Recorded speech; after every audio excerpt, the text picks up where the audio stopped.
আজকের ফটোশপ ক্লাসে আমরা দেখব কিভাবে আমরা এরকম একটি টর্ন ফটো পেপার ইফেক্ট তৈরি করতে পারি। তো এই পেপার ইফেক্টটিকে মূলত টর্ন ফটো পেপার ইফেক্ট বলে। আর এর জন্য আমাদের দরকার হবে এরকম একটি টর্ন পেপার, আর এই পেপারটি মূলত আমরা গুগলে সার্চ করে পেয়ে যাব এবং আমরা একটা ছবি নেব। তো এই ছবিটিকে আমি এখান থেকে ডিলিট করে দিচ্ছি এবং আমাদের এখানে দুইটি ছবি রয়েছে, একটি হচ্ছে এই ছবিটি আর একটি রয়েছে টর্ন পেপার। তো এই ছবির প্রথমে আমরা সিলেকশন করে নেব, আর সিলেকশন করার জন্য আমরা এখান থেকে কুইক সিলেকশন টুল ব্যবহার করছি এবং আমরা এই ছবিটিকে একটি কুইক সিলেকশন টুল ব্যবহার করে সিলেক্ট করে নিচ্ছি। একটু ধীরে ধীরে সিলেক্ট করে নিতে হবে, আপনারা চাইলে যে কোনো টুল ব্যবহার করে সিলেক্ট করে নিতে পারেন।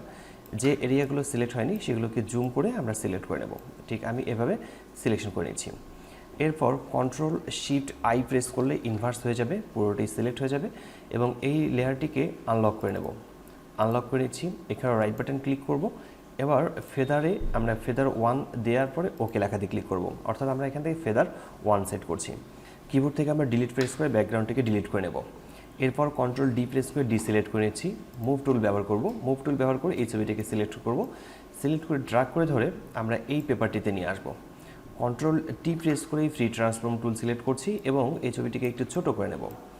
ছোট করে অ্যাডজাস্ট করে বসাবো, ঠিক এই জায়গাতে আমি অ্যাডজাস্ট করে বসিয়ে নিচ্ছি। অ্যাডজাস্ট করে বসানোর পর আমরা এখান থেকে অপাসিটি একটু কম করে দেখতে পারি যে অ্যাডজাস্ট করে বসানো হয়েছে কিনা। যদি এটা ঠিকঠাকভাবে বসানো হয়ে থাকে তাহলে চেকমার্কে ক্লিক করছি এবং এখান থেকে অপাসিটি 100% রাখবো। এরপর ছবিটিকে আমরা একটি কপি করে নেব।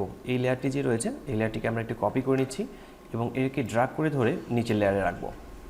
নিচের লেয়ারে রাখার পর আমরা উপরের লেয়ারটিতে ক্লিক করে এখানে মোড দেখছি নর্মাল দেওয়া আছে, আমরা এখান থেকে মাল্টিপ্লাই করে রাখছি। মাল্টিপ্লাই করার পর এই লেয়ারের নিচে আমরা একটি ব্ল্যাঙ্ক লেয়ার নেব। এই লেয়ারের নিচে ব্ল্যাঙ্ক একটি লেয়ার নেওয়ার জন্য কিবোর্ড থেকে কন্ট্রোল প্রেস করে আমরা এখানে ক্লিক করছি, নিচের দিকে একটি ব্ল্যাঙ্ক লেয়ার আসছে এবং এর লেয়ারের কালারটিকে আমরা ফিল কালার করব হোয়াইট কালারে। অল্টার প্রেস করে ব্যাক স্পেস প্রেস করছি, তাহলে এর ব্যাকগ্রাউন্ডটা মূলত হোয়াইট কালারে ফিল হয়ে যাবে। এবং টপের যে লেয়ারটি আছে এই লেয়ারটিতে ক্লিক করব। এই লেয়ারটিতে ক্লিক করার পর আমরা এখান থেকে অ্যাডজাস্টমেন্ট লেয়ারে আসছি। অ্যাডজাস্টমেন্ট লেয়ার থেকে আমরা ব্ল্যাক অ্যান্ড হোয়াইটে ক্লিক করছি। ব্ল্যাক অ্যান্ড হোয়াইটে ক্লিক করার পরে একে আমরা বন্ধ করে রাখছি এবং এই লেয়ারটিতে ক্লিক রেখে কন্ট্রোল অল্টার প্রেস করে জি প্রেস করব। কন্ট্রোল অল্টার জি প্রেস করলে এটি মূলত ক্লিপিং মার্কস হয়ে যাবে। এই লেয়ারটির সাথে এটি ক্লিপিং মার্কস হয়ে গেছে। এরপর আবারও আমরা অ্যাডজাস্টমেন্ট লেয়ারে ক্লিক করব। এরপর আমরা এখান থেকে ক্লিক করছি লেভেলে ক্লিক করার পর আমরা এই লেভেলটাকে একটু বাড়িয়ে নেব। এখান থেকে লেভেলটাকে আমরা ঠিক করে নিচ্ছি। আমি লেভেলটাকে এইখানে রাখছি এবং এইদিকে রাখছি। একেও আমরা একটু বাড়িয়ে নিচ্ছি। ওকে, ফাইনাল। এরপর একেও আমরা ক্লিপিং মার্কস করব। কন্ট্রোল অল্টার জি প্রেস করে একেও আমরা ক্লিপিং মার্কস করছি। এই লেয়ারটিতে ক্লিক রাখবো। আমাদের যে মূল ছবিটি ছিল প্রথমের দিকে এই লেয়ারটিতে ক্লিক করে আমরা ব্রাশ টুলে ক্লিক করছি। ব্রাশ টুলে ক্লিক করার পর ফরগ্রাউন্ড কালার এখানে রাখবো আমরা হোয়াইট এবং ব্যাকগ্রাউন্ড কালার আমরা এখানে রাখছি ব্ল্যাক।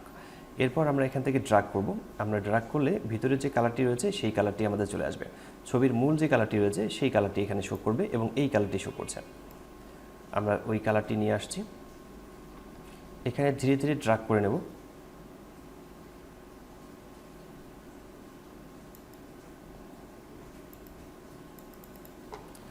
ড্র্যাগ করা হয়ে গেলে এবং ছবির মূল কালারটি বের হয়ে আসার পর আমরা মাঝখানের এই লেয়ারটিতে ক্লিক করব, অর্থাৎ আমাদের যে পেপারটি রয়েছে এই পেপারের লেয়ারটিতে ক্লিক করে কন্ট্রোল প্রেস করে এই থাম্বনেইলটাতে ক্লিক করব, তাহলে এটা সিলেক্ট হয়ে যাবে এবং এখানে ডাবল ক্লিক অথবা রাইট বাটন ক্লিক করে ব্লেন্ডিং অপশনটিকে অন করে নিতে হবে।